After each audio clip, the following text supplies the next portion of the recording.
Hello, Shadwell here, ready to talk about the next film in my collection, Dick Tracy from 1990. It's directed by Warren Beatty and stars Warren Beatty and Al Pacino. This film was nominated for 7 Academy Awards in 1991 and even won 3 of them. Best Art Direction, Set Direction, Best Original Song, and Best Makeup. The first and the last were no-duhs, but the second becomes a no-duh when you find out it was written by Broadway regular Stephen Sondheim. And although I'd say that this film definitely deserves Best Makeup and Best Art Direction, Set Direction, because all it takes is one look at basically any given scene in the film to understand that it is cut from a very different cloth, I do, however, gotta say that this winning Best Song for Sooner or Later, I Always Get My Man, didn't wow me, and it must have been a slow year for original song nominees. Even though it is sung very capably by Madonna playing Breathless Mahoney in the film, it's just flat and kind of boring, to be honest. Strangely enough, if I were to hand Stephen Sondheim an Oscar for writing any song in this film, it would have been for the duet What Can You Lose by Madonna and Mandy Patinkin, who portray the nightclub's piano player 88 Keys. It's not a stellar offering, but it's at least a duet of 2 incredible voices, and how's this for funny? Mandy Patinkin originated the role of Che in the Broadway musical Evita, which would get the big screen treatment later in 1996 and would go to star Madonna as Evita.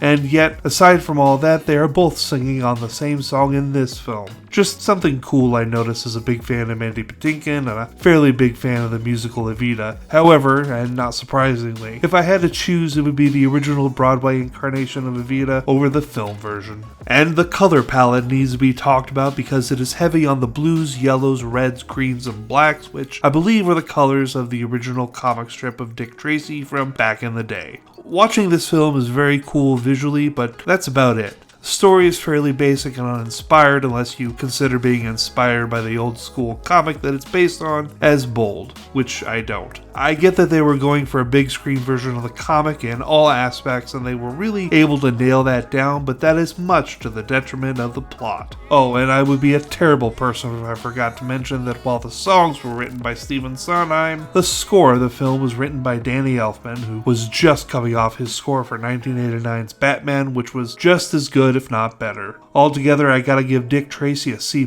because visually and stylistically it is exceptional, but everything about the story is ho-hum average. Tomorrow it's back to the 50 Driving Movie Classics with the film The Legend of Bigfoot. See y'all then.